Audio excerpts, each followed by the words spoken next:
Hello everyone दोस्तों, कैसे आप सभी लोग। द पॉलिटिकल मास्टर में आप सभी का स्वागत है।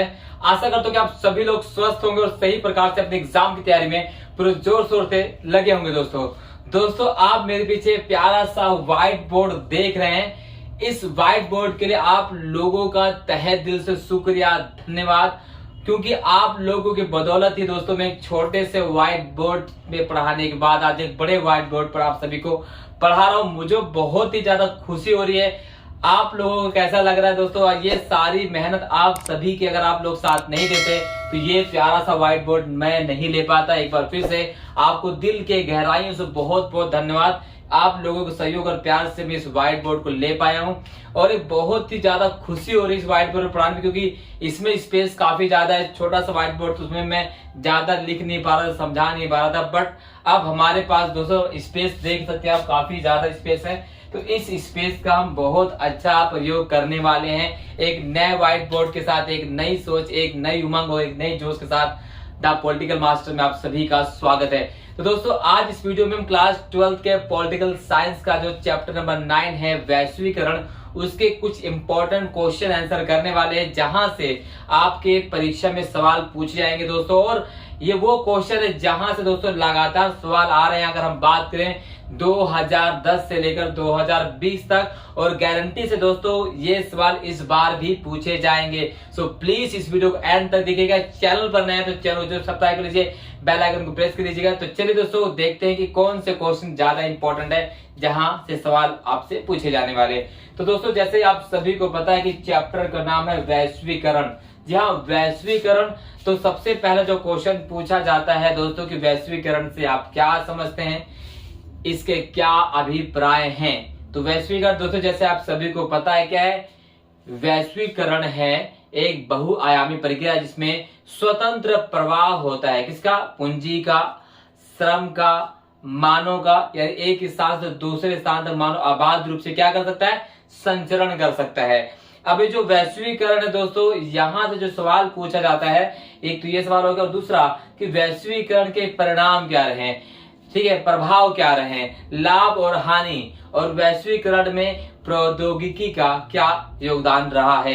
तो बात करते हैं दोस्तों सबसे इंपॉर्टेंट क्वेश्चन। ये वो क्वेश्चन है दोस्तों जो 2009 से लेकर 2020 तक लगातार पूछा गया है, कोई ना कोई पार्ट जरूर पूछा है। तो वैश्वीकरण के प्रभाव, तो वैश्वीकरण के अगर हम प्रभाव की बात करें दोस्तों, तो वैश्वीकरण का जो प्रभाव है केवल एक क्षेत्र तक सीमित नहीं रहा है, ना वो आर्थिक रूप से सीमित रहा है, ना राजनीतिक रूप से, ना ही सांस्कृतिक रूप से। इसका प्रभाव सभी रूपों में देखा गया है। तो सबसे पहले बात करते हैं वैश्वीकरण के राजनीतिक प्रभाव की बात। तो दोस्तों यहाँ पे आप देख सकते हैं वैश्वीकरण राजनीतिक प्रभाव क्या है।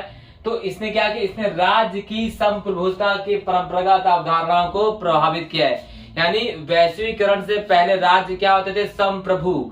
संप्रभु का मतलब होता है कि स्वयं निर्णय लेना।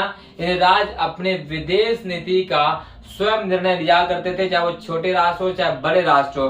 बट वैश्वीकरण की प्रक्रिया ने इस संप्रभुता की अवधारणा को प्रभावित किया है। अब जो बड़े बड़े राष्ट्र होते हैं, जो विकसित राष्ट्र होते हैं, वो इस वैश्वीकरण के माध्यम से छोटे राष्ट्रों पर दबाव डालते हैं, उनकी विदेश नीति को प्रभावित करते हैं और विदेश नीति अपने मन मुताबिक संचालित करने का दावा प्रस्तुत करते हैं, क्योंकि जो बड़े देश है छोटे राष्ट्रों को मदद के माध्यम से इस प्रकार की योजनाओं को कार्यान्वित करते हैं दोस्तों।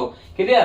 तो ये पहला प्रभाव है। इसने राज्य की क्षमता को कम किया है। जी हाँ, इसने राज्य की क्षमता को क्या कम कर दिया है? पहले राज्य जो है जनता के जन कल्याण के कार्य ज्यादा किया करते थे, बट अब वैश्वीकरण की प्रक्रिया ने राज्य की क्षमता को कम कर दिया है। अब राज्य जो है कम से कम कार्य करने पर बल देता है। क्लियर? दूसरा, वैश्वीकरण ने लोक कल्याणकारी राज्य के स्थान पर क्या कर दिया है? कम से कम कार्य करने वाले राज्यों को बढ़ावा दिया है दोस्तों।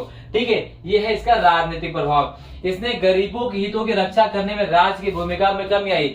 वैश्वीकरण से पहले राज्य जो है पीडीएस सिस्टम के माध्यम से या नई नई योजनाओं के माध्यम से गरीबों के लिए योजनाएं बनाया करते थे, बट इसके आने से राज्य की जो गरीबों के प्रति योजना हुआ करती थी, जो भूमिका हुआ करती थी, अब वो दोस्तों समाप्त हो गई है। अब राज्य कम से कम योजना बनाने के पीछे ध्यान देता है और नागरिकों पर कम फोकस करता है। ठीक है, सूचना और प्रौद्योगिकी में आई क्रांति ने राज्य को और अधिक मजबूत तथा शक्तिशाली बनाया है।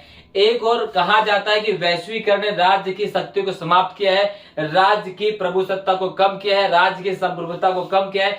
दूसरी ओर जो विचारक वो ये कहते हैं कि वैश्वीकरण ने राज्य की शक्ति को और ज्यादा बढ़ा दिया है। जो सूचना क्रांति आई, इंटरनेट क्रांति आई, कंप्यूटर क्रांति आई, सोशल मीडिया के जमाने में राज्य और अधिक मजबूत हो गया है। राज्य जो है अब नागरिकों पर ज्यादा निगरानी रख सकता है कि उसके नागरिक किस किस कार्यों में संलिप्त है और क्या क्या कर रहे हैं। यानी राज्य की शक्ति को बढ़ावा दिया इस वैश्वीकरण ने। यानी इसके सकारात्मक प्रभाव भी हैं और नकारात्मक प्रभाव भी है। इससे आप दोनों क्वेश्चन को सॉल्व कर सकते हैं और यहाँ से क्वेश्चन डेफिनेटली पूछा जाता है। चलिए अब हम बात करते हैं दोस्तों राज्य की इस वैश्वीकरण के आर्थिक परिणाम क्या रहे हैं। अगर हम वैश्वीकरण के आर्थिक परिणाम की बात करें तो दोस्तों इसका सबसे पहला परिणाम क्या रहा है कि संपूर्ण विश्व में व्यापार में वृद्धि हुई है। पहले जो राष्ट्र हुआ करते वो उनका व्यापार कुछ ही राज्यों तक या कुछ ही राष्ट्र तक सीमित होता था, बट वैश्वीकरण की इस प्रक्रिया ने व्यापार को संपूर्ण विश्व में फैला दिया है। अब कोई एक राष्ट्र अपने यहाँ से किसी दूसरे राष्ट्र में आसानी से व्यापार कर सकता है, अपने सामान को बेच सकता है, सामान को खरीद सकता है, आयात और निर्यात कर सकता है। जो तमाम प्रकार की बाधाएं थी उसको वैश्वीकरण ने पूरी तरह से समाप्त कर दिया है। जो बाधा, जैसे मसलन एग्जांपल के लिए अगर कोई देश भारत में वैश्वीकरण से पहले व्यापार करना चाहता तो हमने क्या लगा दिया था, बाहर के वस्तु पर प्रतिबंध लगा दिए थे या टैक्स लगा दिया था, जिससे बाहर की वस्तु महंगी और हमारी वस्तु सस्ती होती थी। तो इस वजह से वैश्वीकरण नहीं हो पाया, बट वैश्वीकरण ने इस समस्या को समाप्त कर दिया। जैसे भारत द्वारा 1991 में अपने अर्थव्यवस्था को खोल दिया गया और हमने एलपीजी की पॉलिसी अपनाई, लिक्विडाइजेशन, प्राइवेटाइजेशन और ग्लोबलाइजेशन। जी हाँ, एलपीजी 1991 है ना, लिबरलाइजेशन, प्राइवेटाइजेशन, ग्लोबलाइजेशन की जो नीति अपनाई, उदारीकरण की नीति अपनाई थी, उसके माध्यम से हमने अपनी अर्थव्यवस्था को पूरी तरह से खोल दिया। इसी प्रकार से चाइना ने 1978 में ओपन डोर पॉलिसी अपनाई थी। तो इस तरह से वैश्वीकरण का आर्थिक प्रभाव हुआ है दोस्तों। सीमाओं की बाधा समाप्त। जो पहले सीमाएं होती थी भाई, अगर मान लेते हैं कि हम हिंदुस्तान में हैं तो हिंदुस्तान से अपने माल किसी दूसरे देश में नहीं भेज सकते थे, बट वैश्वीकरण ने आज ये सीमाओं की बाधा को समाप्त कर दिया। संपूर्ण विश्व को वैश्वीकरण ने ग्लोबल विलेज का दर्जा दिया है। जिस प्रकार से एक गांव में रहने वाला व्यक्ति एक दूसरे जुड़ाव महसूस करता है, आज वैश्वीकरण ने विश्व में रहने वाले प्रत्येक व्यक्ति को एक कोने से दूसरे कोने तक जोड़ दिया है। हम जुड़ाव महसूस करते हैं, ठीक है। इससे क्या होता है दोस्तों, अधिकांश लोगों को लाभ हुआ। वैश्वीकरण से क्या हुआ है, अधिकांश लोगों को लाभ मिला है।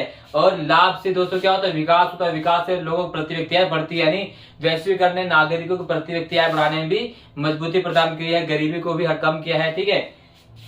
इसके अलावा निवेश की बढ़ोतरी। तो वैश्वीकरण ने निवेश की बढ़ोतरी की है, यानी बाहर से विदेशी निवेश भारत में भी आता है और भारत भी अन्य देशों में निवेश करता है। इससे विदेशी मुद्रा में हमारे यहाँ बढ़ोतरी भी है। इसी प्रकार से वैश्वीकरण के आर्थिक रूप से नकारात्मक प्रभाव भी हैं। यानी वैश्वीकरण से क्या होता है, बड़े बड़े जो देश है वो अपनी कंपनी के माध्यम से दूसरे देशों में कंपनी की स्थापना करते हैं, जैसे छोटी कंपनियां समाप्त हो जाती हैं, ठीक है। पूरी तरह से ये क्या है, वैश्वीकरण का क्या नकारात्मक प्रभाव भी है, ठीक है, आर्थिक रूप से। इसी प्रकार से दोस्तों वैश्वीकरण के क्या है, सांस्कृतिक प्रभाव। इसके भी नकारात्मक और सकारात्मक से क्वेश्चन पूछे जाएंगे, ठीक है। तो विभिन्न संस्कृतियों की पहुंच प्रत्येक देश में, यानी वैश्वीकरण से क्या होता है कि विभिन्न जो संस्कृतियां हैं उसकी पहुंच एक देश से दूसरे देश में आसानी से हो सकती है, क्योंकि एक देश का नागरिक दूसरे देश में निवास करने के लिए आता है, व्यापार करने के लिए आता है, घूमने के लिए आता है। तो इससे क्या होता है, संस्कृतियों का आदान प्रदान होता है, दोस्तों कल्चर का आदान प्रदान होता है। इसके अलावा विभिन्न देशों के बीच सांस्कृतिक सहिष्णुता का विकास। विभिन्न देशों के बीच सांस्कृतिक सहिष्णुता का विकास का मतलब यह है कि संस्कृतियों का मेल हुआ है। जैसे हम जींस पर नीली जींस पर क्या पहनते हैं, कुर्ता पहनते हैं। तो ये जो संस्कृतियों को सहिष्णुता का विकास हुआ है, ये भी किसके माध्यम से, वैश्वीकरण के ही माध्यम से हुआ है मेरे दोस्तों, ठीक है। इसके अलावा शक्तिशाली संस्कृति छोटी छोटी संस्कृतियों को समाप्त करी। जो बड़ी बड़ी संस्कृति जैसे अमेरिकी संस्कृति का प्रभाव भारत जैसे देशों पर हुआ, हमने अपना धोती कुर्ता छोड़कर जींस पहनना शुरू कर दिया। हम जींस को ज्यादा महत्व देते हैं, जबकि धोती कुर्ता को कम महत्व देते हैं। खान पान पर भी इसका प्रभाव पड़ता है। तो यह नकारात्मक प्रभाव भी वैश्वीकरण देखा गया है, ठीक है। इससे हमारे खान पान तथा पहनावे पर भी प्रभाव पड़ता है और वैश्विक संस्कृति का भी उदय वैश्वीकरण के इस सांस्कृतिक प्रभाव से हमें देखने को मिलता है। इसमें मैकडोनल्डीकरण, ठीक है, MBA सारी चीजें सामने आती हैं। तो ये है दोस्तों वैश्वीकरण के प्रभाव। इसमें लाभ यानी नकारात्मक प्रभाव, सकारात्मक प्रभाव भी हैं। इसके अलावा अगर हम बात करें दोस्तों, जो क्वेश्चन आता है आपके पेपर में पूछा जा सकता है कि वैश्वीकरण की हानि क्या कर रही है, यानी वैश्वीकरण करके क्या दुष्परिणाम रहे हैं। तो इसमें क्या क्या है, वामपंथी के अनुसार, जो वामपंथी उनके अनुसार वैश्वीकरण पूंजीवाद का ऐसा रूप है जो धनी और संपन्न लोगों की आर्थिक समृद्धि और में वृद्धि करते हुए गरीब लोगों को और गरीब बनाते जा रहा है। यानी वैश्वीकरण का एक हानि ये भी है कि ये जो पूंजीपति वर्ग